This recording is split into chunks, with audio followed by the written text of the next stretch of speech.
terlebih dahulu.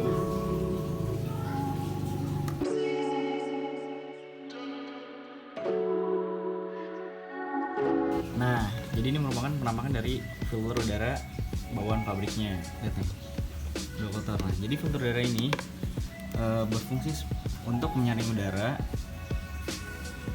dari kotoran atau debu yang dikeluarkan dari throttle body untuk dimasukkan ke mesin, karena mesin itu membutuhkan udara. Nah, ini merupakan pipa velocity-nya, lalu dihubungkan ke dalam throttle body-nya.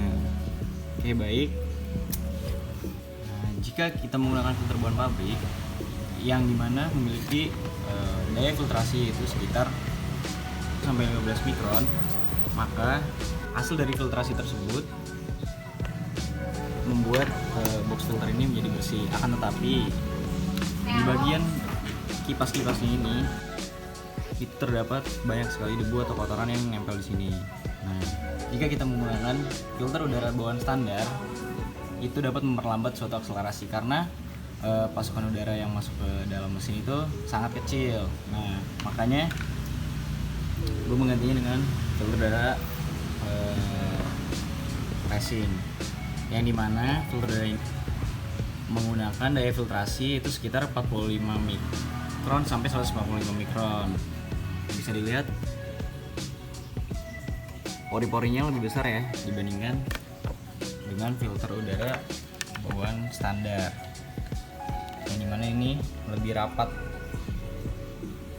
dibandingkan dengan filter udara yang racing.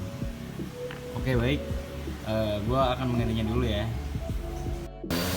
Oke, jadi gue akan menggantinya dengan menggunakan filter dari Verox yang terbuat dari anyaman kawat baja. Oke, kita pasang dulu ya.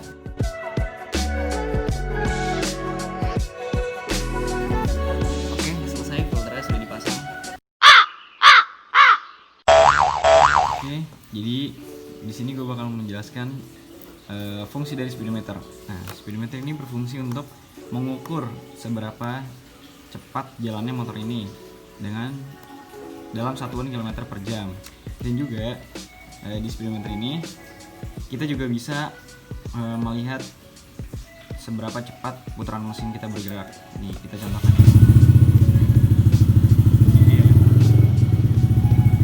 Ya, cukup segitu aja.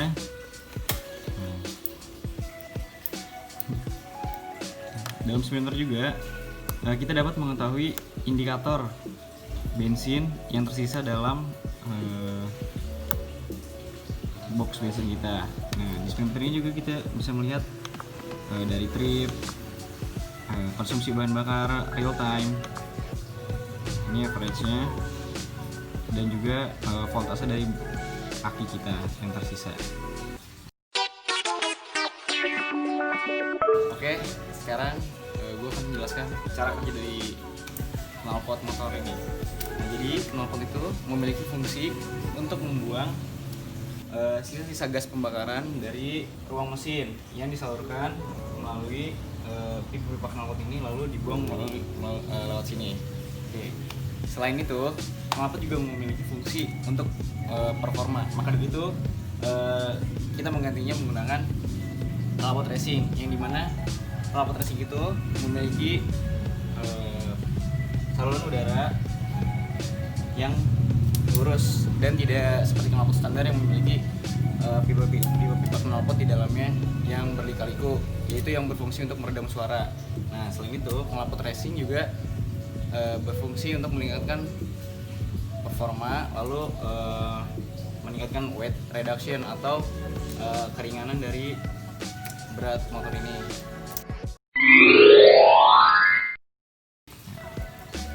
Jadi ini merupakan rem tromol. Nah, rem tromol ini dioperasikan secara mekanik, di mana teknik pengoperasiannya terdiri dari batang rod penggerak dan pedal rem yang ada di depan.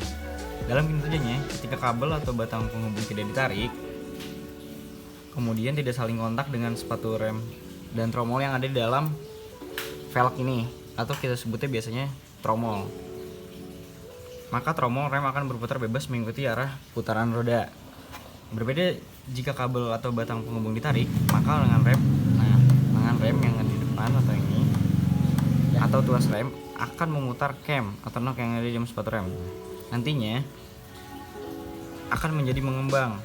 Lalu kanvas rem akan bergesekan dengan dinding tromol ini yang ada di dalam velg. Hal ini menyebabkan putaran tromol bisa dihentikan secara otomatis. Hal tersebut juga akan menghentikan putaran roda sepeda motor.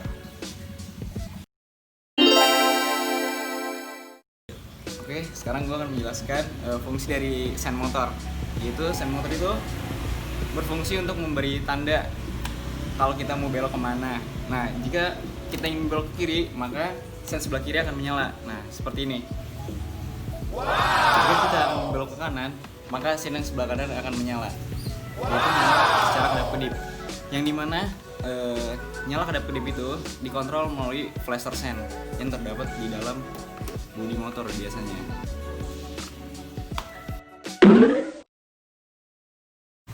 Oke, jadi sekarang kita akan menjelaskan fungsi dari radiator ini. Radiator ini berfungsi untuk mendinginkan mesin pada saat pembakaran. Nah, selain itu radiator itu membutuhkan elemen lain. Elemennya itu adalah cairan radiator. Cairan radiator ini berfungsi untuk mendinginkan mesin.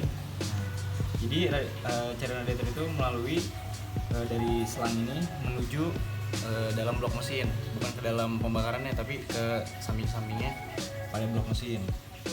Air radiator yang digunakan pada radiator ini itu tidak bisa sembarangan menggunakan air biasa. Air radiator untuk mendinginkan mesin ini harus memiliki sertifikasi dalam mendinginkan mesin kendaraan. Jika kita menggunakan air contohnya yang memiliki tingkat keasaman yang tinggi, maka nanti akan terjadinya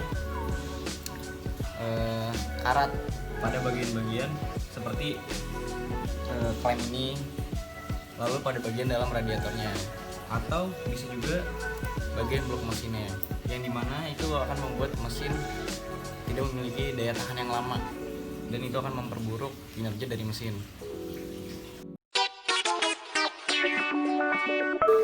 Oke, sekarang gue akan membagikan tips untuk membersihkan saringan udara. Yang pertama, buka box filternya dulu, lalu copot filternya, kemudian siapkan tisu basah, lalu lap bagian dalam boxnya terlebih dahulu. Nah, kita cukup membersihkan bagian-bagian dalam box filter ini menggunakan tisu basah, atau bisa juga menggunakan semprotan dari kompresor untuk membersihkan bagian debu-debu yang menempel dalam box filter ini.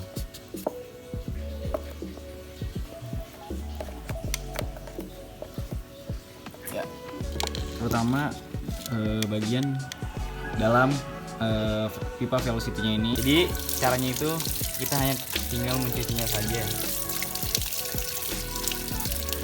Dan filter udara yang terbuat dari anyaman kawat baja ini dapat dipakai seumur hidup dan tidak akan terjadi suatu korosif atau karat. Oke, jika debu-debunya sudah hilang dari pori-pori ini, akhirnya kita matikan lalu kita keringkan.